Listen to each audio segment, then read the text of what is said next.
ओम येनाक्षरसमाम्नाय मधिगम्य महेश्वरात् कृत्स्नं व्याकरणं प्रोक्तं तस्मै पाणिनये नमः। वाक्यकारं वररुचिं भाष्यकारं पतञ्जलिं पाणिनिं सूत्रकारं च प्रणतोऽस्मि मुनित्रयम्। अज्ञानतिमिरान्धस्य ज्ञानाञ्जनशलाकया चक्षुरुन्मीलितं येन तस्मै पाणिनये नमः। निच प्रत्यय धातुओं से कैसे लगाया जाता है उसकी विधि हमने सीख ली। और निच प्रत्यय 3 प्रकार का होता है और वह निच प्रत्यय जो 3 प्रकार का है वो धातु से कैसे लगाया जाए इसकी हमने विधि समझी। निच प्रत्यय जो है जो हमने पढ़ा है वह निच प्रत्यय प्रयोज्य प्रयोजक अर्थ में लगाया जाता है। जब प्रयोज्य प्रयोजक भाव बताना हो उस समय यह निच प्रत्यय लगाया जाता है। और इस निच प्रत्यय को लगा करके यह जो निच प्रत्यय है जब ये धातु से लगता है तब अंग बन करके तैयार होता है ना। जैसे कोई भी धातु लो, सा धातु ली और शा धातु से हमने लगाया निच, निच प्रत्यय में क्या बचता है ई, और साच्छा सा हुआ व्यावे पाम, युग सूत्र से हो जाता है इसको युग, तो क्या बन जाता है शाई। अब यह जो निच प्रत्यय से हमने शाई बनाया तो देखो शा तो धातु है, शा धातु है क्योंकि धातु पाठ में पढ़ी गई है, पर शाई धातु पाठ में नहीं पढ़ी गई इसलिए शाई धातु नहीं है यही कहेंगे। पर शाई धातु मानी जाएगी क्यों? क्योंकि उसके अंत में हमने कौन सा प्रत्यय लगाया है णिच। सन क्यच काम्यच क्यंक्यश क्विप णिच यंग यक आय ई यंग ऋंग, ये 12 प्रत्यय जिसके अंत में लग जाते हैं वह उनको क्या कहा जाता है धातु कहा जाता है, उनकी धातु संज्ञा हो जाती है। तो शा धातु है, शाई धातु नहीं है, पर सनाद्यंता धातु सूत्र से शाई को भी धातु मान लिया जाता है। फिर शाई से जब धातु संज्ञा हो जाएगी तो उसके बाद लट आएगा, तिप आएगा, शप आएगा, गुण होगा, फिर एचो लगेगा तो बनेगा शाययति। इसलिए हमने उस दिन भी पढ़ाया था तो हमने कहा था कि सबसे पहली जरूरी चीज ये है कि धातु से अंग बना करके तैयार करना है, और धातु से अंग बिना निच प्रत्यय के नहीं बनता। तो हम जब धातु से निच प्रत्यय लगाएंगे, जैसे हमने लिया अब री धातु तो उससे हमने लगाया निच, री को हो गया आर्प, पुक कर दो तो आर्प ई, ठीक है, पुक कर दिया और गुण कर दिया तो अर्प ई, अब इन सबको मिला दिया तो बन गया अर्पी। ये अर्पी अंग है, ये अर्पी हुआ अंग। अब इसकी हम क्या करेंगे, और धातु संज्ञा करने के बाद में इस अर्पी से लाएंगे लट, लट के स्थान पर तिप, इधर सप, इधर अर्पी, और गुण ये चो सब करके फिर हम रूप बनाएंगे क्या अर्पयति। ये बात है, बात आई समझ में।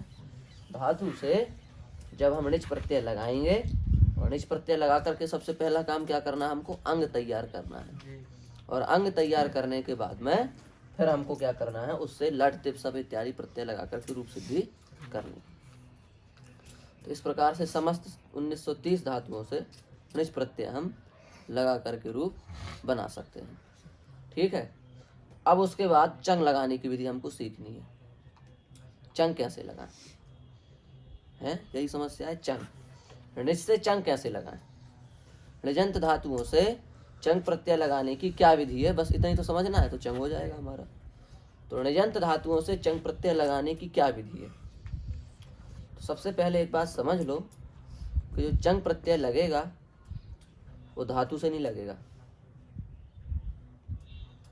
और ना वो अर्पयति से लगेगा, समझ रहे ना तो इस मूल धातु से लगेगा और ना ये सब इस रूप से लगेगा। णिच प्रत्यय, णिच प्रत्यय बीच में से रास्ता लगा करके फिर उससे चंग लगाया जाएगा, समझ रहे ना। थोड़ा थोड़ा हम आपको समझाते हैं चंग प्रत्यय की विधि। णिच पढ़ लिया, णिच के बाद अब चंग प्रत्यय कैसे लगाना है उस चंग प्रत्यय को समझ लेते हैं।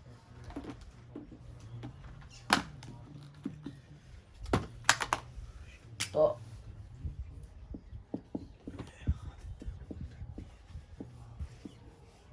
चंग प्रत्यय कैसे लगाना है इसको समझ लो है। तो सबसे पहले तो ये बात ध्यान दो कि चंग प्रत्यय अपना जो है वो हाँ किस तरीके से लगाना है। चंग प्रत्यय के प्रत्यय क्या है? तो देखो प्रत्यय हमारे ये हैं जो जगत विख्यात प्रत्यय हैं, तो ये है।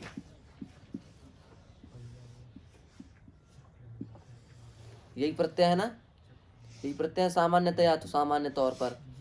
और इधर क्या है? त इताम अंत था इताम हम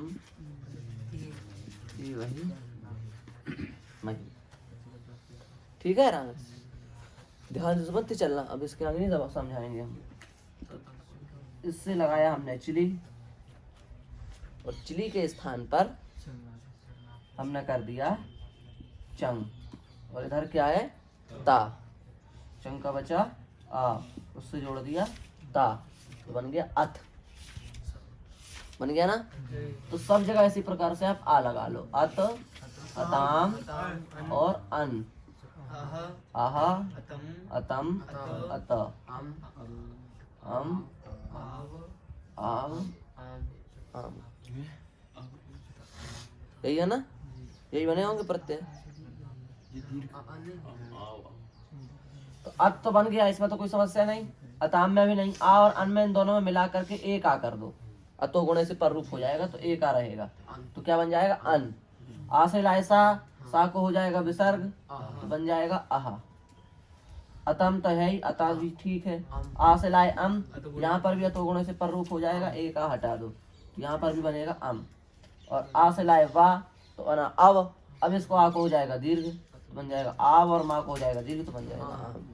जब वा और माँ से प्रत्यय चालू होते हैं तो क्या हो जाता है? दीर्घ हो जाता है। तो कर दिया दीर्घ, तो आव आम बन गए। इतना तो समझ गए। अब आत्मने पद के प्रत्यय बनाएंगे तो बनेगा अत, अइताम, अंत, अथाह,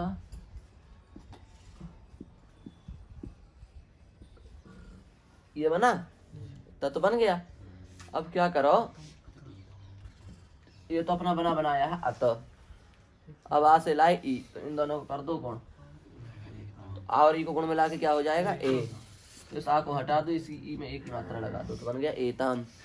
तो आ से लाए अंत, तो अंत तो बना बनाया है, आ और आ को मिला दो आपस में, तो बन जाएगा अंत। आ से लाए था, इसमें कुछ नहीं करना, अथाह। आ से लाए इथाम, तो आ और ई में हो गया गुण, आ को मिटाओ, ए में ई में ये की मात्रा लगाओ, एथाम। अध्वम भी बना बनाया है। और आ से लाए ई, आ को हटाओ और ए, और आ से लाए वही दीर्घ कर दो, आ वही, आ से लाए वही दीर्घ कर दो, आ वही। ठीक है, समझ गए? कितनी जगह गुण हुआ?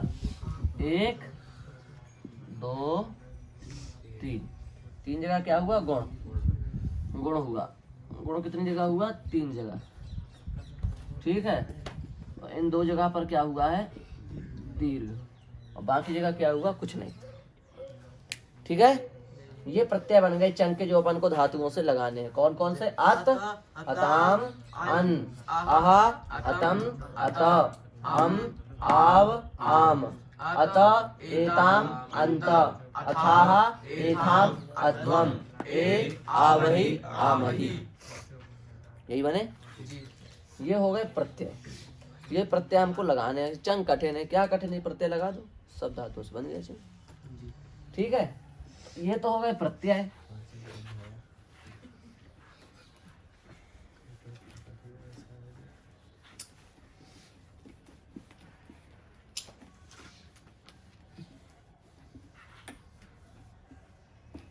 इतना तो हो गया ना, इतना आ गया समझ में।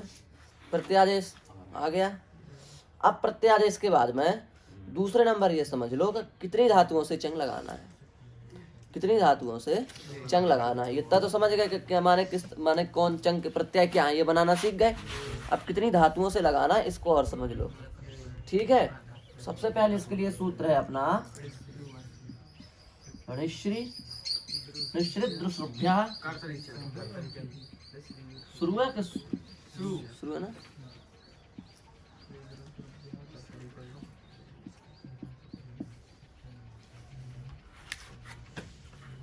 हाँ, इस सूत्र को समझ लो। अब ये चंग लगाने वाला पहला सूत्र है। ऋश्रित द्रुश्रुभ्या कर्तरि चंग, लिखते चलना बराबर, रही तो फिर हो गया काम। ऋ श्री द्रु श्रुभ्या कर्तरि चंग। प्रत्यय ग्रहणे तदन्ताग्राह्याः, प्रत्यय ग्रहणे तदन्ताग्राह्याः।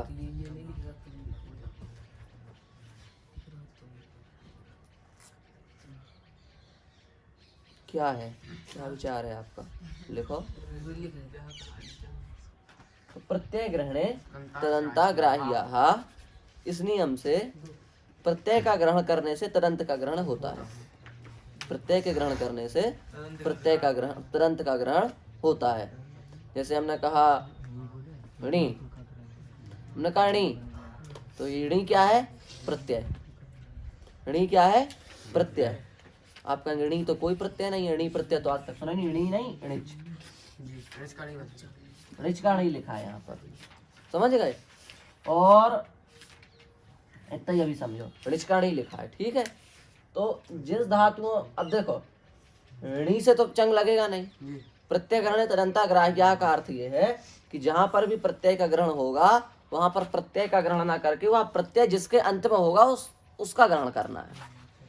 तो णी कहने से णी धातु, णी से चंग नहीं लगाना है। णिच प्रत्यय जिस धातु के अंत में हो उस धातु से चंग लगाना है। समझ गए, नहीं समझे?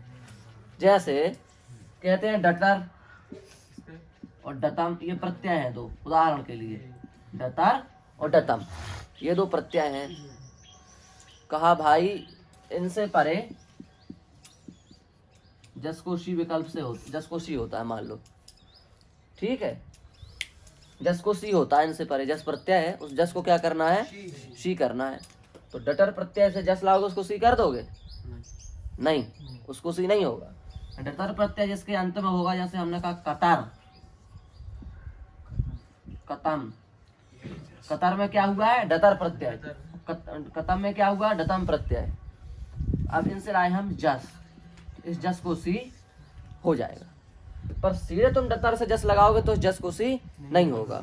वो डतर किसी शब्द के अंत में लगा दो तो फिर जस को सी हो जाएगा। समझ रहे बात को? उसी प्रकार से सीधे णिच से चंग नहीं होगा। णिच प्रत्यय किसी धातु के अंत में लगा दो, उस धातु से चंग हो जाएगा। बात आई दिमाग में बैठी? जैसे हमने कहा णिच, हमने लगा दिया चंग, ये गलत है, संभव नहीं है। हम लिखें दा णिच चंग, ये सही है। क्यों? क्योंकि णिच किसी के अंत में आ गया। किसके अंत में आ गया? दा धातु के। तो अब इससे चंग लग सकता है। सीधे प्रत्यय से चंग नहीं लगेगा, सीधे प्रत्यय से चंग नहीं लगेगा। जब वह प्रत्यय किसी के लगा हो, वह प्रत्यय किसी के साथ जुड़ा हो तो फिर चंग लग जाएगा। तो लग गया। बात आई समझ में? ऋणी माने क्या है? ऋणी का अर्थ क्या है? णिच प्रत्यय जिसके अंत में हो ऐसी धातु, उससे चंग प्रत्यय हो जाता है। तो णिच प्रत्यय किसके अंत में, ऐसी कितनी धातु है जिनके अंत में णिच प्रत्यय है? पूरी 1930 धातु है। क्योंकि सबसे हमने णिच लगाना सीखा ना अभी। इसका मतलब पूरी 1930 धातु है जो जिनसे णिच प्रत्यय लगता है। ठीक है? तो कहने का मतलब क्या हुआ? 1930 धातुओं से यदि णिच प्रत्यय लगा दिया जाए तो उससे क्या लग सकता है? चंग प्रत्यय हो जाएगा। यही हुआ ना कहने का तात्पर्य? क्या समझे? 1930 धातुओं से यदि णिच प्रत्यय हो जाए तो उसके बाद चंग प्रत्यय हो सकता है। इतना कौन नहीं समझा? समझ गए सब? तुम समझे प्रशांत? णिच प्रत्यय 1930 धातुओं से लगता है। वो यदि 1930 धातुओं के बाद में णिच प्रत्यय लगा हो तो उस णिच प्रत्यय से क्या प्रत्यय लग सकता है? चंग प्रत्यय लग सकता है। कहा भाई कैसे आदमी हो, तुमने तो हमको उसमें डाल दिया, सदमे में डाल दिया। क्यों? अरे तुमको णिच कहना, णी कहना ही था तो णिच बोलते साफ साफ, तो हमको ये चक्कर नहीं रह जाता कि ये णी है कि णिच है कि क्या है। मैंने हमको खतरे में डाल करके क्या कर रहे हो? ये पाणिनि जी क्या चाहते हैं ऐसा करके? णी क्यों पढ़ा? णिच पढ़ देते सीधे सीधे, णिच श्री द्रु श्रुभ्या कर्तरि चंग, तो ये समझने में सरलता होती। अब णिच पढ़ा नहीं, णी बोल दिया तो उससे पढ़ने में थोड़ा सा क्लेश हो गया। समझने में। ऋणी से णिच का अर्थ लगाना थोड़ा तुम लोगों के लिए तो कठिनाई है कि नहीं? तो इसलिए भाई उन्होंने उत्तर दिया कि नहीं, णिच कह देते तो केवल किसका बोध होता? णिच का ही। पर णिच कहने से हमें किसका बोध कराना है? ऋण प्रत्यय का भी बोध कराना है। ऋण प्रत्यय का बोध णिच कहने से चल जाता? चल जाता? नहीं। हमने कहा णी, तो णी तो णिच में भी है और णी में भी है, दोनों नहीं है। णी कहने से णिच में भी नहीं है और णी कहने से ऋण में भी नहीं है। णी तो दोनों जगह है, भले ही यहाँ चाहे यहाँ गाय, पर णी तो दोनों जगह है कि नहीं?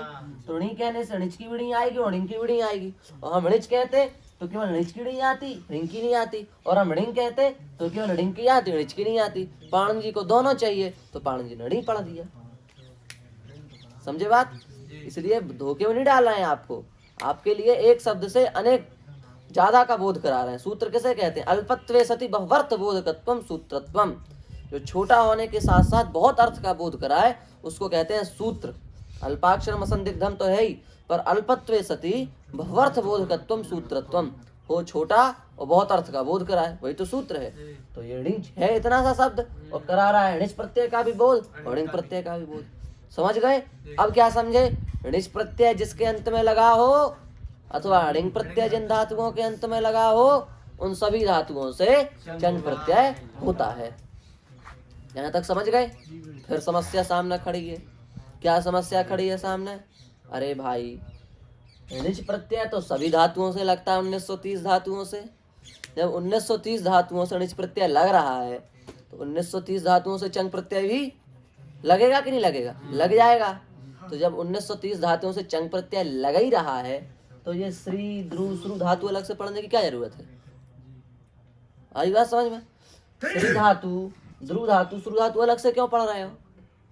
क्योंकि 1930 धातुओं से चंग लगा रहे हैं हम। ये 1930 से बाहर तो है नहीं, ये तीनों धातुएं 1930 के अंदर हैं। जब इन धातुओं से णिच लग जाएगा तो हम चंग लगा देंगे, तो ऋणी कहने से ही काम चल जाएगा।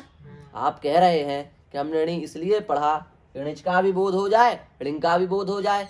हम शब्द इतना बोलते हैं, अर्थ इतना निकले, यही तो चाह रहे हैं आप। तो हम आपसे ये कह रहे हैं, हम आपकी मदद कर रहे हैं, हम गलत नहीं कह रहे हैं। हम ये कह रहे हैं इनको और हटाओ तो आपका जो इतना सूत्र इतना ही सा रहेगा, इतना सा बचेगा बिल्कुल। आप श्री को भी हटा दो, ध्रुव को भी हटा दो, श्रु को भी हटा दो, और छोटा नहीं हो जाएगा सूत्र? तब तो फिर और ज्यादा अर्थ का बोध कराएगा महाशय जी। तो हम इस सूत्र को पूरा काट करके और केवल ऋणिभ्या कर्तरि चंग सूत्र करेंगे, श्री ध्रुव श्रु हटा देंगे तो और छोटा हो जाएगा सूत्र। अब आप कहोगे श्री ध्रुव श्रु हटा दोगे तो इससे चंग कैसे लगेगा? चंग ऐसे लगेगा जैसे णिच प्रत्यय से चंग लग जाएगा।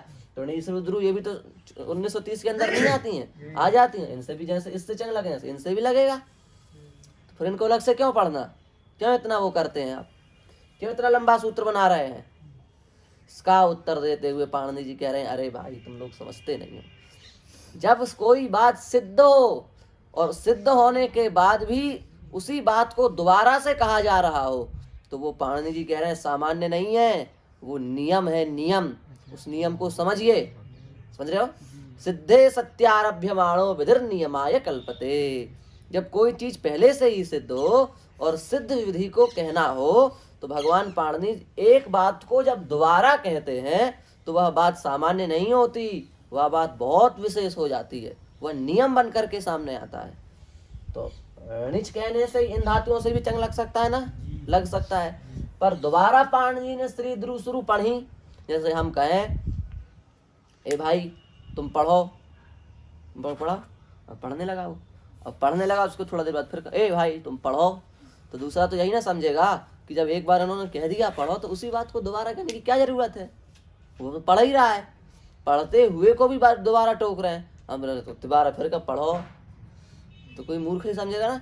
ऐसे यहाँ की स्थिति, अब ऋण से चंग हो गया तो श्री ध्रुव श्रु भी चंग हो जाएगा। इनको दोबारा क्यों पढ़ा? तो अपने यहाँ तो मूर्खता है, पर पाणिनि जी के यहाँ यही नियम बनते हैं। जब कोई चीज पहले से सिद्ध हो और उसको दोबारा कहा जा रहा हो तो वो क्या बन जाता है? नियम बनता है। क्या नियम बना भाई? आप कह रहे हैं ना नियम बनता है, आप बताइए क्या नियम बना? नियम ये बना कि ऋयंत धातुओं से चंग प्रत्यय होता है, धातु से सीधे चंग नहीं होता। धातु से आपको पहले क्या लगाना पड़ेगा? णिच। णिच लगाने के बाद क्या होगा? चंग। ऐसे ही समझ में आई ये बात। धातु से सीधे चंग हो सकता है? नहीं होगा। धातु से चंग लगाने के लिए आपको क्या करना पड़ेगा? पुस्तक हो, आप भी हो, पढ़ सकते हो, नहीं पढ़ सकते, गुरु जी की जरूरत पड़ती है ना, बीच में एक रहता है कि नहीं रहता है। पुस्तक हो, आप भी हो, और आपके सामने बढ़िया से खुली भी हो, महाभारत आपके सामने बढ़िया टीका सहित खुल के रखा हो, और आप बढ़िया से उसको पढ़ रहे हो, समझोगे? जरूरत है कि नहीं? अच्छी बढ़िया लहर आ रही है, अच्छी बड़ी नदी है, उसमें खूब 2 हाथी बैठ जाए, इतनी बड़ी नाव है, डंडा भी उसी में डला है, पर चलाने वाला ना हो, आप डूब के मर जाओगे बीच नदी में जा करके। तीसरे की जरूरत पड़ती है कि नहीं पड़ती है? उसी प्रकार से धातु समझ लो आप, धातु है, चंग है, धातु को रूप बनाना है तो तीसरे की जरूरत पड़ेगी। तो किसकी जरूरत पड़ेगी? उसको ऋच की जरूरत पड़ेगी। ऋच की सहायता से वो क्या होगा? पार होगा, धातु बन करके तैयार हो जाएगी। समझ में आया इतना? तो धातु से सीधे ऋच नहीं लगता। धातु से क्या लगता? धातु से सीधे चंग नहीं लगता। धातु से पहले क्या लगता है? ऋच लगता है। ऋच के बाद क्या लगता है? चंग लगता है। समझ गए? पर एक बात बताओ, मान लो हमको महाभारत से आता है, हमने साध लिया, हमको आता है, हमारे संस्कार अच्छे, हमको पहले से ही आता है, हम बैठे, हमको आने लगा समझ में, जरूरत है किसी की?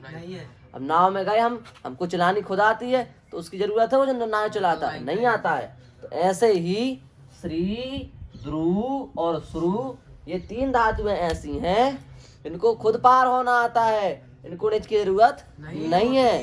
इन 3 धातुओं से सीधे चंग लग जाए, इसलिए इनको अलग से पढ़ा गया। बात आई पकड़ में? ऋच प्रत्यय धातु से तो 1930 धातुओं से तो चंग लगेगा, ये हम मानते हैं, पर बीच में क्या चाहिए? ऋच चाहिए, तब 1930 धातुओं से चंग लगेगा। पर ये 3 धातुएं ऐसी हैं जिनके लिए ऋच की जरूरत नहीं है।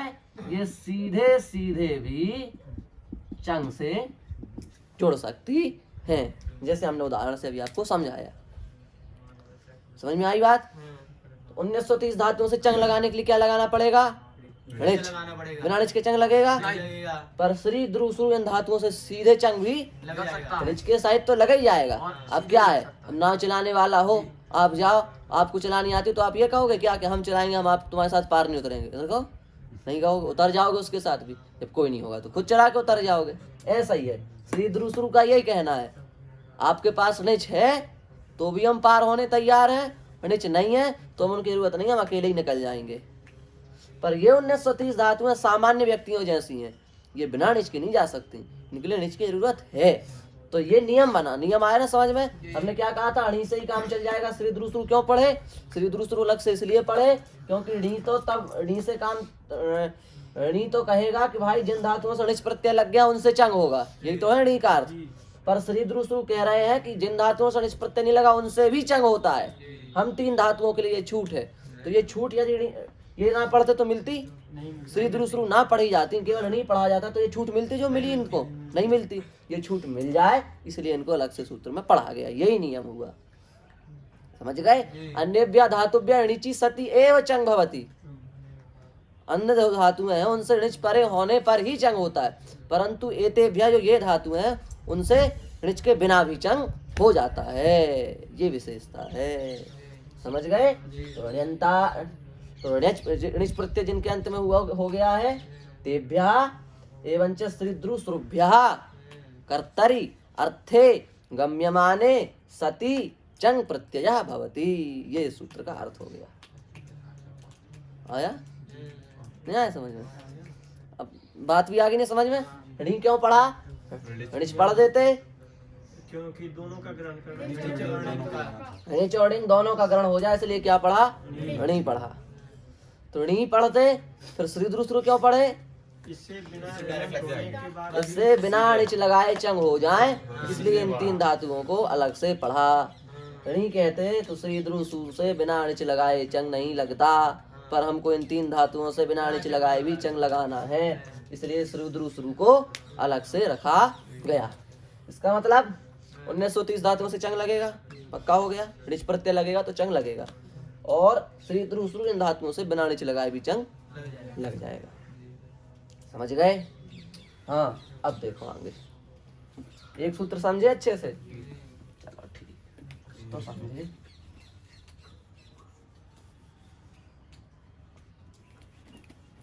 हाथ काम नहीं करते इस समय तक, लिखना कम पड़ा है ऐसे ही सोचते हैं, चलते नहीं ना बिल्कुल। अब आगे देखो, आगे दूसरा सूत्र आया कमेरणी।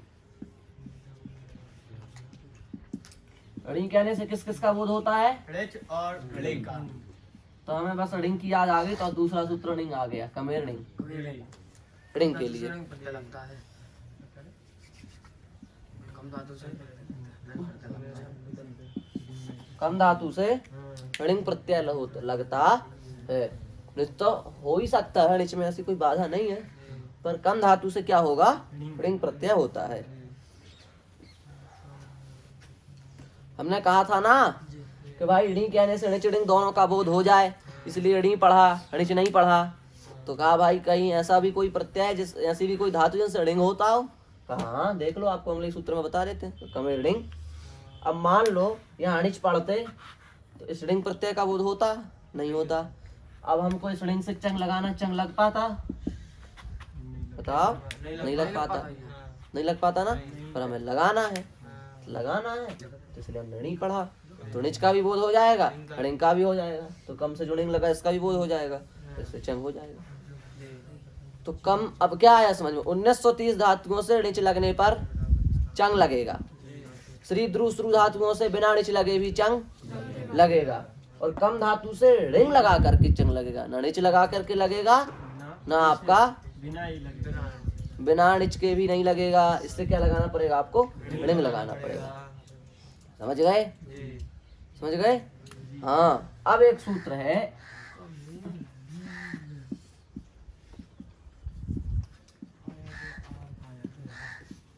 आयादय आर्ध धातु के वा।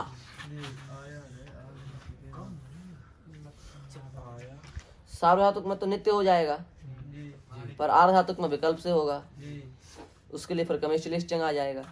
यही है ना? ठीक ठीक, समझ गए हम। तो आयादय आर्ध धातु के वा है, ये वार्तिक है किस?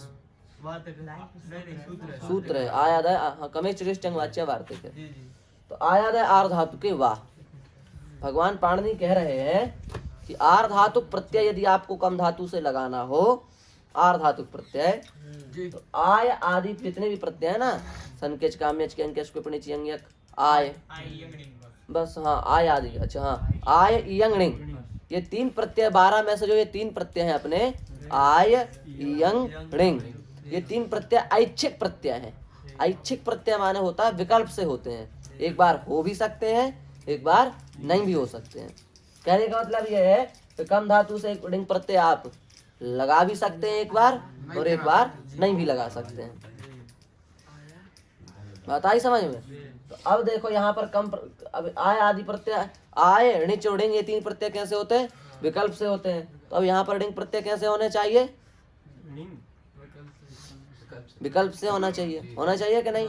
क्योंकि ये आर्ध धातुक बना रहे हैं, हम चंग बना रहे हैं, चंग अर्थात लुंग बना रहे हैं, तो लुंग सार्वधातुक है कि आर्ध धातुक? आर्ध धातुक है। तो ऋण प्रत्यय नित्य होगा कि विकल्प से होगा?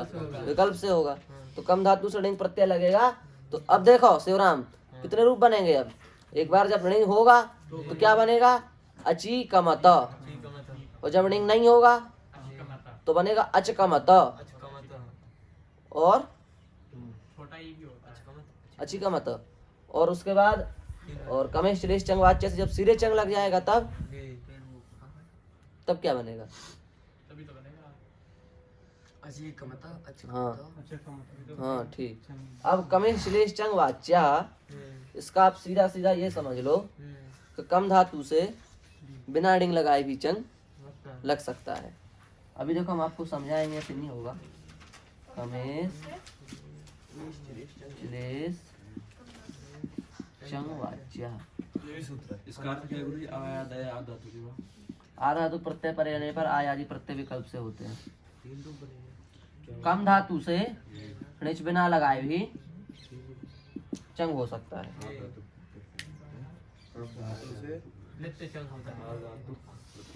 बिना ऋण लगाए भी चंग हो सकता है। तो देखो अब कम धातु के लिए एक तो ऋण लगा करके चंग होगा, एक बिना ऋण लगाए चंग होगा। दो रूप बन जाएंगे। जी ठीक है, जी यही होगा, घुमा फिरा के यही माया आई पूरी, नहीं आई। देखो कम धातु से ऋण प्राप्त हुआ कमिरणिंग सूत्र से, तो आया आर धातु के बाद उसका विकल्प कर दिया। कहा भाई विकल्प से होगा, एक बार ऋण लगेगा एक बार ऋण नहीं लगेगा, वही कमेश्लेषण वाच्य ने किया। फिर अंतर क्या रह गया दोनों में? सही बात क्या एक बार जब नहीं लगेगा तो चंग कर देगा कमेश्लेषण हाँ, एक बार जब ऋण नहीं लगेगा चंग तो ही चंग प्राप्त हाँ होगा होगा कि नहीं होगा? नहीं लगेगा ना रिंग, हाँ। तो क्या होगा फिर वहाँ पर दीर्घ और सन्मल भाव नहीं होगा, क्योंकि सन्मल लोग नहीं नहीं, हाँ वो नहीं कह रहे हैं, करे चंग होगा तंग तो होगा। किससे? इसलिए कमेश्लेषण चंग अच्छा इससे नहीं हो सकता है यार धातु के बाद से। वो तो केवल इतना कहना है कि भाई चंग विकल्प से होगा। हाँ, तो जब चंग विकल्प से होगा, तो जब ऋण विकल्प से होगा तो चंग तो हो ही जाएगा जब ऋण होगा उस पक्ष में, रिंग होगा तो हो और जिस जाएगा। पक्ष में ऋण नहीं होगा उस पक्ष में इससे चंग हो जाएगा। तो यही तो हुआ, हाँ, यही तो है। यही तो आया। हाँ, ठीक तो है। धातु के लिए तो आया हाँ, कम हो हाँ, तो कमी के लिए आया उसमें, और अन्य के लिए तो नहीं आया। देखो हम आपको सीधा नहीं आया समझ में, है ना, ढंग से कम वाला नहीं आया ना। हाँ, कैसे आ जाएगा, हम जान जाते हैं, अब आ जाएगा। कम धातु के लिए दो पक्ष बना दो आप, एक सार्वधातुक पक्ष, एक अर्ध धातु पक्ष। आर्धातुक पक्ष। सार्वधातुक पक्ष में इसको ऋण प्रत्यय जो है वो नित्य लगेगा, आर्धातुक पक्ष में ऋण प्रत्यय एक बार लगेगा एक बार नहीं लगेगा। जब ऋण लगेगा तो चंग लगेगा, ठीक है, जब ऋण नहीं लगेगा तब भी चंग लग जाएगा। कमेश चिरेश चंग वाच्य से, ये कहना है केवल, इतना सार है। समझ में आ गई बात? कम धातु से क्या है, सार्वधातुक में कैसे लगेगा ऋण, नित्य लगेगा। आर्धातुक में ऋण कैसे लगेगा, विकल्प से लगेगा। किस सूत्र से विकल्प से लगेगा? आयादाय अर्ध धातु के वा। आर्ध धातु के वा से। तो जब ऋण लगेगा तब चंग हो जाएगा, किस सूत्र से? क्योंकि अभी तो नहीं मिल गया ना, तो नहीं मिलने से इसी सूत्र से चंग हो जाएगा। जब ऋण नहीं होगा तब धातु से सीधे चंग लगाना है, तो समस्या है। इस सूत्र में इतनी हिम्मत नहीं है धातु से सीधे चंग लगा दे। ये तो कहता है भाई हम केवल श्री द्रु श्रु इन तीन धातुओं से बिना अनिच के चंग लगा सकते हैं, और किसी धातु से नहीं लगा सकते। तो ये श्री तो है, और हमको किससे लगाना है, कम धातु से लगाना है। तो कम धातु जिसमें आई नहीं, तो ये सूत्र बिना अनिच के चंग नहीं लगा सकता। इसलिए भगवान कात्यायन ने अलग से वार्तिक वार बना दिया, जो हमने भी लिखाया, कमेश चिलेश चंग वाच्य। कम धातु से बिना ऋण लगाए भी चंग लग सकता है। तो कहने का मतलब आर धातु में इसके कितने रूप बनेंगे, दो, एक ऋण लगा करके चंग, एक बिना ऋण लगाए चंग, ये दो रूप बन गए इसके। नहीं आ रहा है समझ में? आ रहा है कुछ कुछ?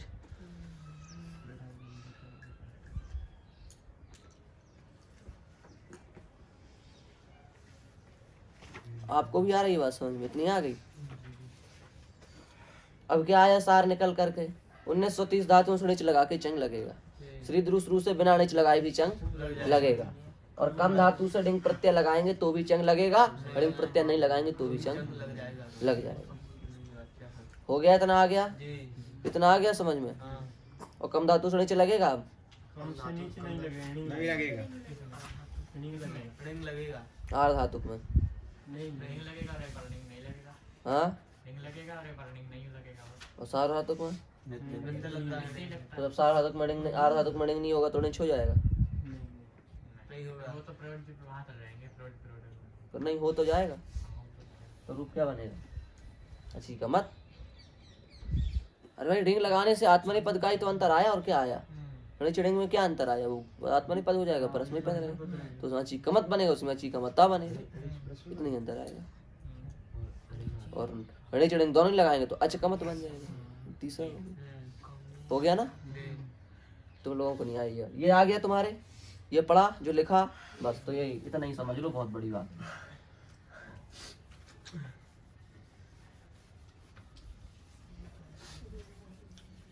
जब चंग सीधा लगेगा तब नीचे लगेगा गुरुजी।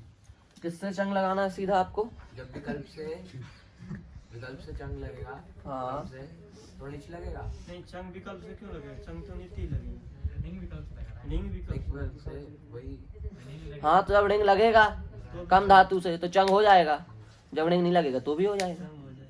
नहीं तो जब नहीं लगेगा रिंग तब रिच लगेगा। बाद में मेरे से कर लेना। नहीं तब नहीं लगेगा। रिच नहीं लगेगा। नहीं, फिर हम ये बता रहे हैं।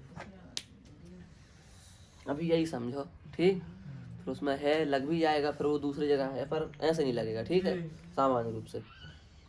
तो यहाँ तक समझ गए। अब आया एक सूत्र है कोई बात नहीं, कोई पढ़ाई कर लेंगे। विभाषा ढेट्स व्यो हो। विभाषा ढेट्स व्यो हो। ढेट और स्वी धातु से क्या होता है? विकल्प से चंग होता है।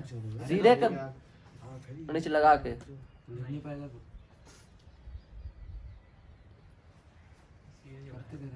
हाँ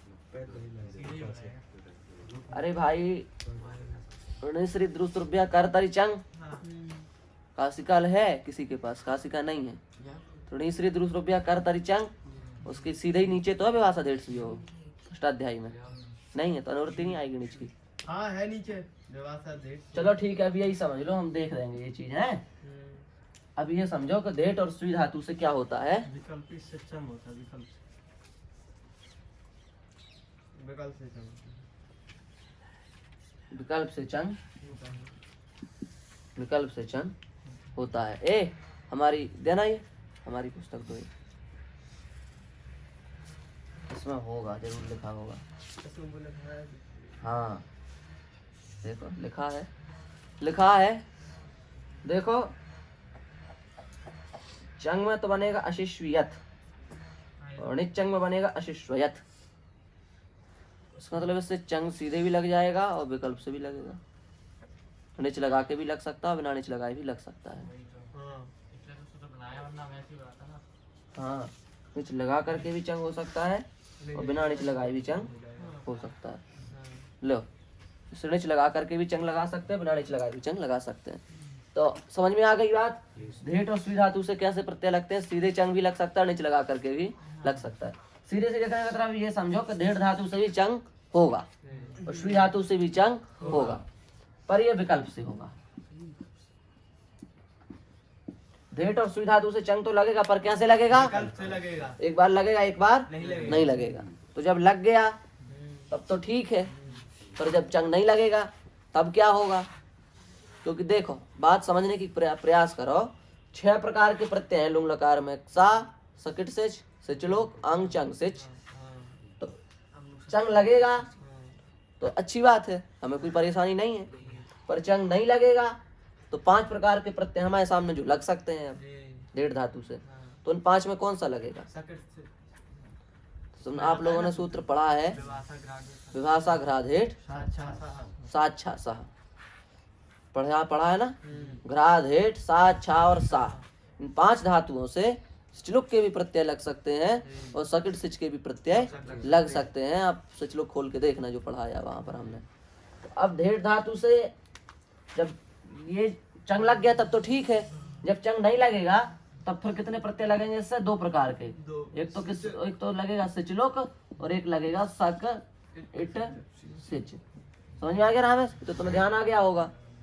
सिचलोक, सक इट सिच ढेट धातु से लगते हैं। तो अब ढेट धातुओं से कुल मिलाकर के कितने प्रत्ययों की सिद्धि हुई? 3 प्रकार की। एक तो चंग, एक सिचलोक, तीसरा सक इट सिच। 3 प्रकार के प्रत्यय लग गए कि नहीं है? किससे? ढेट धातु से। और स्वी धातु से आपने पढ़ा है ज्री स्तंभु मृचु मृचु मृचु मृचु भ्रुंचु स्विभ्यश्च।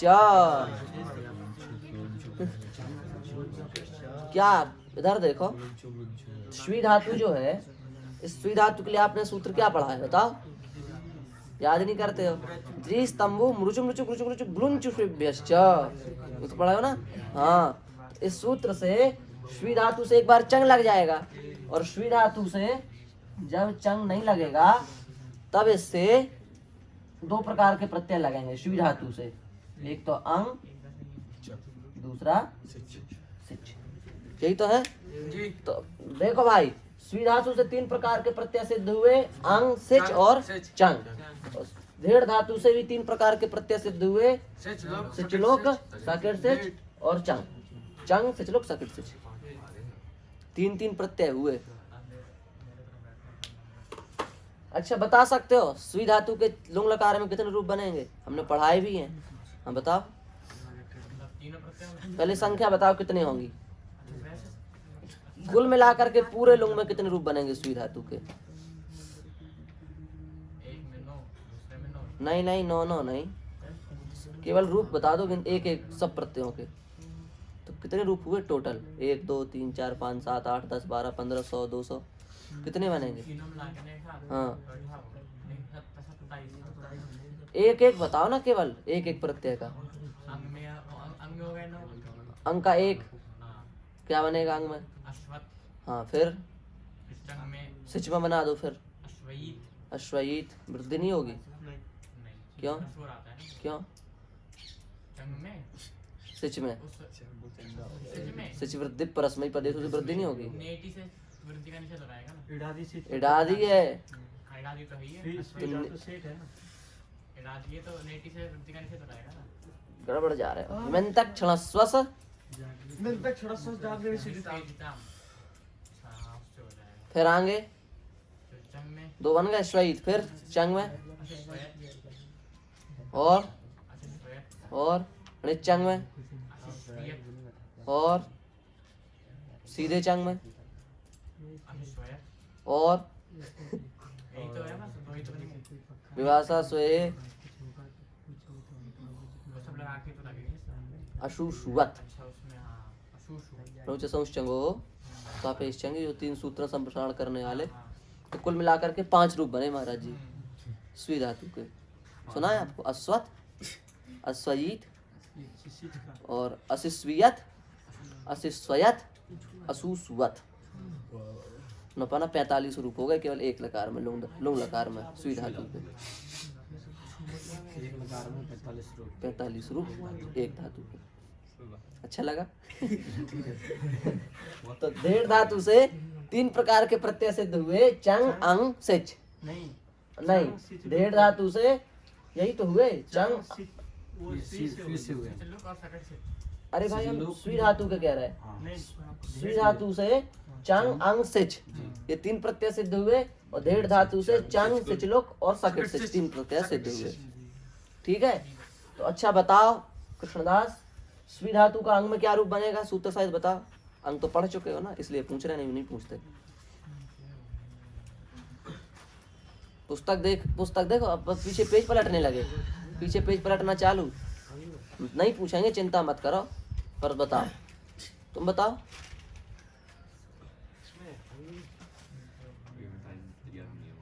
देख रहे हो अंग हो गया, अंग की तैयारी नहीं। हाँ बोलो। देखो ऐसी स्थिति है, 2-3 लोगों को छोड़ करके कोई नहीं बता सकता। हाँ बोलिए। हरिओम। देखो आप बताओ। अश्वत नहीं, सूत्र पहले तो आप बताओ, अंग किस सूत्र से लगेगा? इससे स्वी धातु से अंग लगाने वाला सूत्र कौन है? तुमसे नहीं, उनसे पूछ रहे हैं। सबसे पहले तो जरी स्तंभु मृचु मृचु गुरुचु गुरुचु गुलुंचु स्वेभ्यश्च सूत्र से इससे विकल्प से अंग लगेगा। तो जब इससे अंग लगा एक पक्ष में, तो जिस पक्ष में अंग लगेगा उस पक्ष में स्वयतेरा सूत्र से स्वी को क्या हो जाएगा? आ हो जाएगा। स्वी के ई को आ हो जाएगा। तो रूप बनेगा अश्वत। रूप चलाओ। अश्वत, अश्वताम, अश्वन, अश्वा, अश्वतम, अश्वता, अश्वम, अश्वाव, अश्वाम। समझ में आई बात? और जब डेढ़ धातु से क्या लगेंगे? चंग सिचलोक सकट सिच। तो डेढ़ धातु जब सकट सिच लगेगा तो क्या बनेगा? सूर्यमणि बताओ अविनाश। डेढ़ धातु से जब सकट सिच लगेगा तो क्या बनेगा? लुंग ऐसा ही नहीं, हंसी मजाक दाल चावल बनाओ इसको। अधासीत, अधासीत, शीत कैसे बना? शीत की सिद्धि तुम करो सत्यनारायण। शीत प्रत्यय कैसे बनेगा? सकट से प्रत्यय उसमें बताएं। हाँ देखो सा ई शा क्या? सा, ई हाँ सा हाँ। और फिर इट ईटी से ये पहला सा और दूसरा सा कहाँ से आया? कहाँ पहला सा? ये शक किससे आ गया? किस सूत्र से आया शक? आपको ये शक हो गया, ये कहाँ से हो गया? किस कहाँ से आया ये शक? क्यों हो गया शक? शक करने वाला सूत्र सुनाओ। हाँ यमरम नमातम सच्चा से सकाम हो जाएगा। शक हो जाएगा, यमरम न माताम शक। और सिच किससे होगा?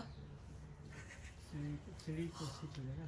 किससे होगा सत्यनारायण? चले से अच्छा, चिले से सिच हो जाएगा। और ये इट कहाँ से आ गया फिर? इटी से इट आ गया।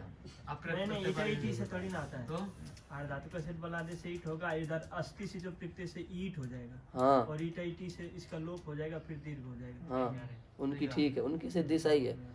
उनकी सिद्धि सुई में फंस गई, तुम्हारी सिद्धि इधर आके सीट में फंस गई। सिद्धि अटक रही है अभी, सिद्धि अच्छे से करो, अटके नहीं कहीं कहीं। भैया नमस्कार। सुई धातु से सचलोक बनाओ किसको नमस्कार की? सबको। सुई धातु से सचलोक। वीडियो बंद कर डालो। हाँ धेड़ से वो ऐसे लिखे है ना उल्टे सुल्टे। हाँ धेड़ से। हाँ वो भी तो देखें कि कितनी अच्छी विद्यार्थी हैं। धेड़ धातु से सचलोक। बताओ मोहक, तैयारी करिए, ऐसे काम नहीं चलेगा।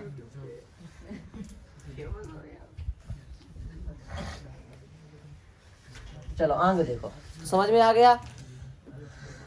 किन धातुओं से चंग लगेगा हम यहाँ लिख देते हैं एक बार में सीधे सार सबका। ऋयंत धातुओं से चंग लग जाएगा। ऋयंत, श्री द्रु श्रु, इनसे सीधे चंग लग जाएगा, इसमें की जरूरत नहीं है। कम धातु से रिंग लगा करके भी चंग लगा सकते हैं, रिंग ना लगा करके भी चंग लगा सकते हैं। सुई धातु से भी चंग लगा सकते हैं और धेड़ धातु से भी चंग लगा सकते हैं।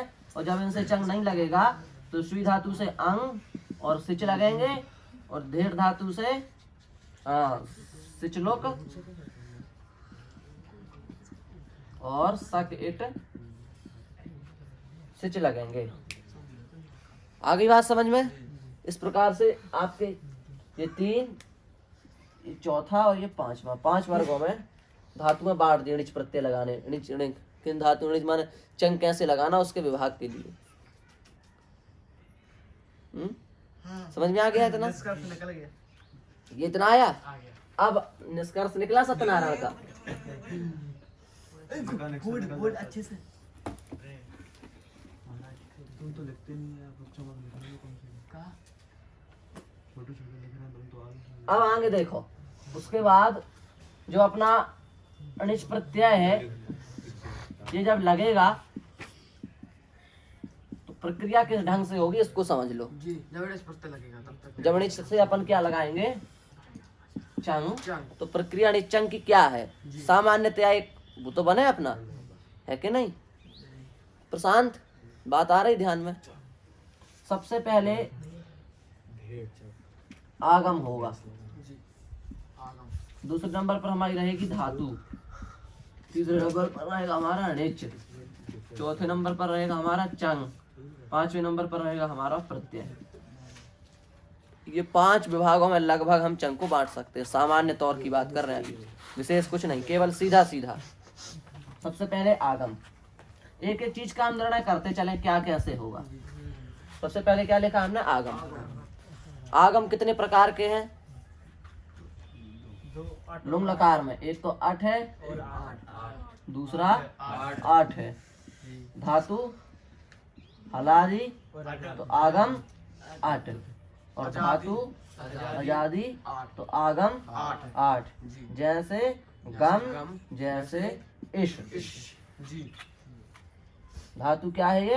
अजादी, तो यहाँ क्या होगा? 8। और यहाँ धातु क्या है? हलादी, तो क्या होगा यहाँ पर? 8। इतना आ गया।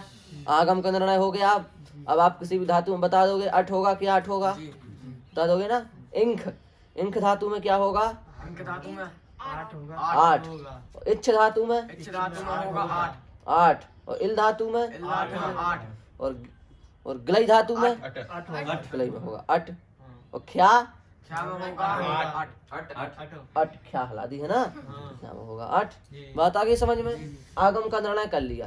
धातु आप सब लोग जानते हैं, धातु के विषय में बहुत पढ़ा चुके हैं, धातु 1930 है, ठीक है।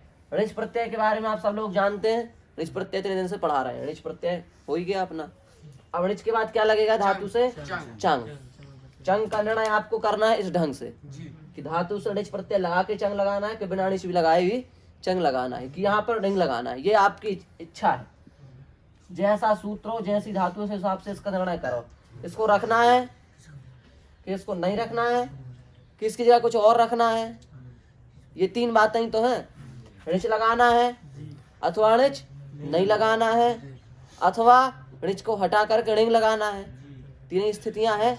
तो इसमें से निर्णय करो कि धातु कैसी है। मान लो हमने यहाँ कम धातु ले ली, तो यहाँ रिंग लग जाएगा। तो यहाँ पर ऋच को हटा के क्या लगाना है, रिंग लगाना है। और मान लो हमने कम के यहाँ पर गम धातु ले ली, तो नीच लगाएगा। तो यहाँ पर ऋच लगाना है। और हमने यहाँ पर क्या धातु ले ली, श्रीधे धातु ले ली, तो ऋच हटाना है और रिंग भी हटाना है, सीधे केवल धातु से सीधे क्या लगाना है, चंग।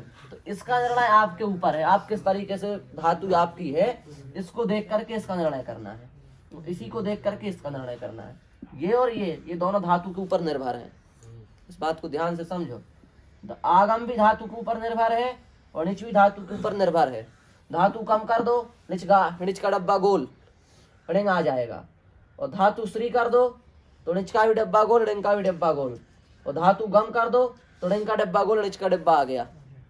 धातु बदलती जाएगी, सामने आपकी स्थिति बदलती जाएगी। और ऋच प्रत्यय आने के बाद चंग, ये चंग निर्भर है ऋच के ऊपर, समझ आ रहा है।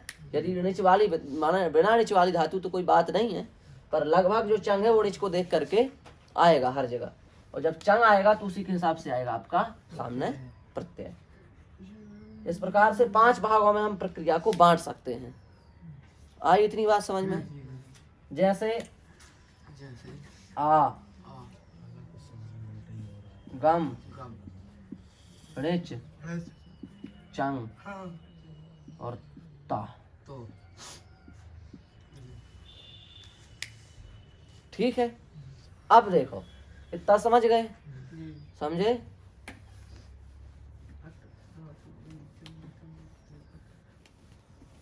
अब एक बात यहाँ मुख्य है, उसको समझ लो, फिर आपका हम आज का विराम करें प्रक्रिया का, ठीक है।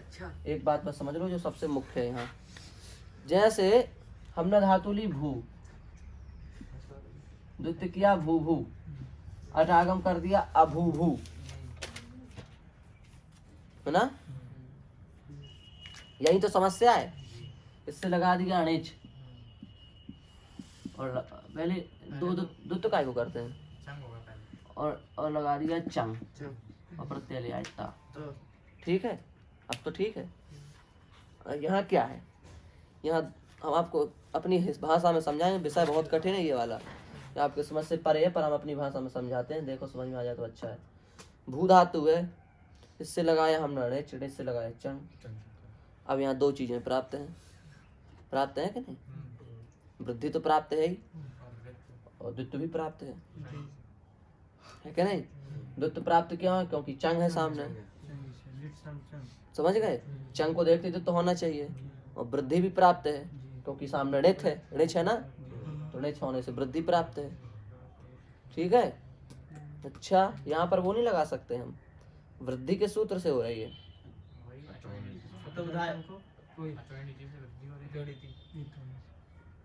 पेपर से ये परम कार्य नहीं लगाएंगे यहाँ, क्यों? अरे लगाते हैं कि बात होती है कोई। वही कहते हैं सब देखो बात ऐसी है, विप्रतिषेधे परम कार्यम जानते हो, सूत्र का नाम सुना है। इस सूत्र का अर्थ यह है कि 2 सूत्र यदि प्राप्त हो तो बाद वाला सूत्र वहां पर लगता है। सपादी सपादी में आपको बताओ क्या बताएं, एक तो हद हो गई। 8 अध्याय, 8 अध्याय है, इसमें से 8 अध्याय 1 पाद, इसको कहते हैं सपादी या फिर सपाद सप्ताध्यायी। ठीक है। रामेश इधर देखो, और जो 8वें अध्याय के 3 पाद बचे हैं, इनको कहते हैं त्रिपादी, और कुछ नहीं। ठीक है, तो जब इनका झगड़ा हो, 8 अध्याय 1 सूत्र वालों का बाद वाले 3 पादों वाले सूत्रों के साथ झगड़ा हो, तो ये जीतते हैं, इनकी जीत इनकी हार। ठीक है, अब मान लो इन्हीं 3 पादों के सूत्र आपस में एक दूसरे से लड़ रहे हों, तो उसमें क्या होगा? उसमें पहले वाले की जीत, बाद वाले की हार। मान लो 33 नंबर सूत्र और सूत्र नंबर 34 लड़ रहे हो, तो कौन जीतेगा? 33 जीतेगा कि 34? जीतेगा, ये जीत जाएगा और 34 नंबर का हार जाएगा। हार जाएगा। आई बात समझ में? और मान लो इधर 8 अध्याय 1 पद वाले सूत्र आपस में लड़ रहे हो, तो यहाँ पर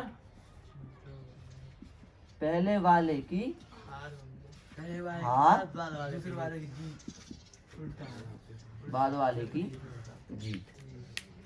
बात आई समझ में? यहाँ पर यदि 33-34 लड़ रहे होंगे तो 34 जीतेगा, 33 हार जाएगा। ये नियम है। ये कहाँ से आया ये वाला नियम? पूर्वत्रा सिद्धम, समझाया था, ध्यान है। सूत्र में कितने शब्द हैं? 2, पूर्वत्र और असिद्धम। और अर्थ क्या है इसका? सपाद सप्ताध्यायी प्रति त्रिपाद्य सिद्धा त्रिपाद्याम अभिपूर्वम प्रतिपरम शास्त्रम असिद्धम। ये कहाँ से आया? इतना लंबा अर्थ कहाँ से आया? सूत्र में तो दिख नहीं रहा है, अनुवृत्ति से आ नहीं रहा है। अष्टाध्यायी उठा लो आप, तो अर्थ कहाँ से बना और कैसे बना, किस पद्धति से बना? हमने सिखाया था, सूत्र अर्थ करने की विधि सिखाई थी, पर भूल गए सब। सिखाएंगे कभी फिर। इस सूत्र का अर्थ इतना लंबा कैसे बन जाता बिना अनुवृत्ति और पदों का, ये बताएंगे। ठीक है, तो अभी तो इतना समझ लो कि पहले वाले की हार, बाद वाले की जीत। यदि यही लड़ रहे हो तो कभी भी यदि 2 सूत्र आपस में लड़ रहे हो तो पहले ये विचार कर लेना चाहिए कि ये इधर वाले लड़ रहे हैं कि उधर वाले लड़ रहे हैं। हैं? आपका यही निर्णय नहीं है इधर वाले लड़ रहे हैं उधर वाले लड़ रहे हैं, तो पर आप जीत हार का निर्णय कैसे करोगे? लेकिन सिद्धांत पढ़ने वालों में ये बहुत देखा जाता है, वो कहीं पूर्वत्रा सिद्धम लगा देते हैं तो कहीं विप्रतिषेधे परम कार्यम लगा देते हैं। उन्हें समझ में नहीं आता कहाँ पूर्वत्रा सिद्धम लगाए और कहाँ विप्रतिषेधे परम कार्यम लगाए। हमें खुद नहीं आया था, तो इसलिए इसका निर्णय इस तरीके से करना पड़ेगा, तब आएगा समझ में। विभाग बना करके और इस तरीके से आपको करना पड़ेगा। तो यहाँ कौन कौन लड़ रहे हैं? एक तो लड़ रहा है अचौणिति और दूसरा लड़ रहा है चंगी। ये दोनों कहाँ के सूत्र? अष्टाध्यायी में। बताइए, बस खोलिए अष्टाध्यायी, खोलिए अष्टाध्यायी, अपना कोई एक ही काम है। अचौणिति तो आपका कहाँ का है? हमें ध्यान नहीं आ रहा है। 7-2-115 अचौणिति, हाँ। हाँ, और ये सपादी हो गया। और ये कहाँ का है? चंगी चंगी तो शायद 8वें में तो नहीं गया होगा। चंगी 6-11, हाँ, दोनों सपाद सप्ताध्यायी के निकले। एक 7 का निकला है, एक 6वें अध्याय का निकला है। चंगी हार तो सपाद सप्ताध्यायी में 6वें अध्याय वाला हारेगा कि 7वें अध्याय वाला? वाला पहले की हार, 6वें वाले की, पहले वाले की हार होगी। तो पहला कौन है? 6वां वाला चंगी। चंगी। तो चंगी हारना चाहिए, है ना? यही बात है। हाँ। पर यही निर्णय करते हैं ना सब लोग, पर ये निर्णय गलत है। इसलिए गलत है क्योंकि, अरे राम राम, कहाँ जा रहे हो? विप्रतिषेधे परम कार्यम सूत्र ये निर्णय करता है कि यदि ये दोनों आपस में लड़ रहे हो तो पहले वाले की हार, बाद वाले की जीत। ये निर्णय किसका है? विप्रतिषेधे परम कार्यम। विप्रतिषेधे परम कार्यम लगाना सरल है, पर विप्रतिषेधे कार्यम का वो तो घटा, उसकी शर्त क्या है? वो कहता है कि भाई एक सूत्र कहीं प्राप्त है, दूसरा सूत्र कहीं प्राप्त है, वो दोनों सूत्र एक साथ एक लक्ष्य में एक ही निमित्त मान करके प्राप्त हों तो तुल्य बल विरोध होता है। ये है, ये खाया भंडारा जा करके एक आश्रम में, दूसरे आश्रम में भंडारा खा के वो आ गया। अब तीसरे आश्रम में भंडारा खाने जाना है, चिट्ठी एक है, एक जगह तो वो खा आया, एक जगह वो खा आया, माने खाने की योग्यता दोनों में है। एक जगह खा करके आए तो चरितार्थ कर दिया कि हम खा सकते हैं, बराबर हैं दोनों, टक्कर के हैं, एक जगह हम खाए एक जगह ये खाया है। तो ऐसे अन्यत्र अन्यत्र लब्धावकाश, दो विद्यार्थी एक लक्ष्य में एक आश्रम के लिए एक चिट्ठी पर एक साथ आ गए हों तो फिर विरोध होगा, सही बात। तभी तो विरोध होगा।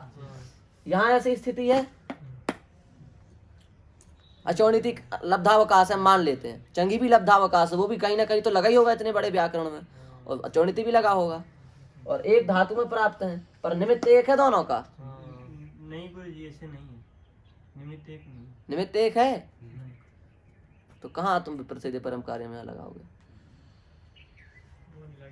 तो लफड़ा तो बना, इसलिए तो लफड़ा बना। विप्रसिद्ध परम कार्य में यदि निर्णय कर दे तो लफड़ा बनेगा। तो पहले तो ये समझना पड़ेगा ना विप्रसिद्ध से निर्णय क्यों नहीं हो पा रहा है। लब्धावकाश एक लक्ष्य है ही नहीं तो कहाँ से विप्रसिद्ध परम कार्य में लगे। दूसरी बात दुर्वचनीची तो है ही है, पर ये भी तो एक बात हुई कि नहीं, सही बात है कि नहीं। विप्रसिद्ध की जगह ही नहीं है लगने की, यहाँ उसे नहीं लग रहा है वो, इसलिए यहाँ बात फंसी हुई है कि वृद्धि करें कि द्वित्व करें। इसका निर्णय कैसे हो?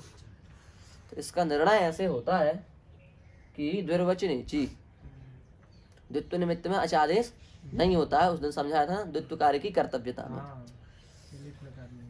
तो देखो ऐसी बात है इसमें कि आप द्वित्व कर रहे हैं, द्वित्व करने के बाद में अभ्यास के उत्तर खंड में अंगकार करने के बाद में आ दिख रहा हो तो क्या होगा वहां पर? वहां द्वित्व होता है ना। हाँ, और यदि अभ्यास के उत्तरखंड में आ नहीं दिख रहा हो तो पहले अंगकार होता है फिर बाद में द्वित्व होता है। यही बात है ना। हाँ, पहले हमको लग जाए ना पंक्ति तब आपको लगेगी। अब हम ही को यदि शंका होगी तो फिर आपको कहाँ से लग जाएगी, ऐसी बात है। इसलिए बात गोलमोल से हो रही है ना दिमाग के ऊपर से। लग रहा है कि आज कहीं सभा में बैठ गए क्या शास्त्रार्थ की जा करके, लग रहा है कुछ व्याकरण पढ़ रहे हैं ना। तो पढ़ाई हो रही है आज, रोज तो ये धातुलय वो प्रत्यलय नाटक सा होता है। देखो अ भू अणिज चंग और ता, ये स्थिति है। इसको क्या प्राप्त है? द्वित्व। इसको क्या प्राप्त है? वृद्धि। निर्णय कैसे हो? द्वित्व करने के बाद अभ्यास में आ दिखे तो पहले द्वित्व होगा बाद में अंगकार। ये क्या लिख दिया आपने? अभ्यास में क्या लिखा है ये? द्वित्व करने के बाद आ अभ्यास में दिखे तो दिखे। पहले हाँ, आ दिखे तो पहले द्वित्व होगा बाद में अंगकार्य होगा। द्वित्व करने के बाद फिर द्वित्व होगा। हाँ, अभी तुम लिख तो लो जैसा लिखा है, ये गलत नहीं लिखा है। और यदि द्वित्व करने के बाद अभ्यास में आ ना दिखे, यही ना भी जोड़ दो, अभ्यास में आ दिखे तो ठीक है, पर यदि ना दिखे तो पहले अंगकार्य, ये हमारी शैली है, बाद में द्वित्व। इससे आपको शायद आसान हो जाएगा। दुर्वचनीति तो बहुत कठिन है, उसको लगा के समझाना। द्वित्व करने के बाद अभ्यास में आ दिखे तो पहले द्वित्व होगा बाद में अंगकार्य होगा, पर द्वित्व करने के बाद अभ्यास में आ ना दिखे तो पहले अंगकार्य होगा बाद में द्वित्व होगा।